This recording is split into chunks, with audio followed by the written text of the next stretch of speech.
Hi hello guys welcome back to my channel. இந்தியாவுக்கு வந்த பிறகு இதுதான் என்னோடய ஃபர்ஸ்ட் மினி விலாக். ஸோ இன்றைக்கி நானும் எங்கள் அம்மாவும் தோட்டத்துக்கு போயிருந்தோம். நிறைய சிகப்பு பொன்னாங்கண்ணி கீரை இருந்தது. ஸோ அது எல்லாத்தையும் கட் பண்ணி எடுத்துக்கிட்டோம்.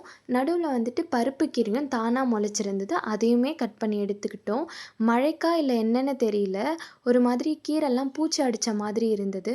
ஸோ அது எல்லாத்தையும் கட் பண்ணி போட்டுட்டு நல்ல கீரை வரைக்கும் எடுத்துக்கிட்டோம். பாலக்கீரை கூட நிறைய வந்திருந்தது. ட்ராகன் ஃப்ரூட்டோட ஃப்ளார் கூட ஒன்று வந்திருந்தது. ஏற்கனவே ஒன்று நாங்கள் அறுவடை பண்ணிட்டோம். முடக்கத்தான் கீரையோட விதை விழுந்து மழைக்கு நிறைய வந்திருந்தது. அதுக்கப்புறம் பூ பறிக்கலாம் அப்படின்னு சொல்லிட்டு போயிட்டோம்.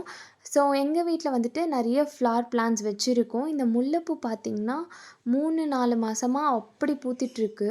ஸோ நிறைய பறிச்சிட்டோம். இன்னமும் பூத்துட்டே தான் இருக்குது. ஸோ நான் கண்டிப்பாக நெக்ஸ்ட் வீடியோவில் உங்களுக்கு போஸ்ட் பண்ணுறேன், என்னென்ன உரம்லாம் செடிக்கு கொடுக்குறோம் அப்படின்னு சொல்லிட்டு.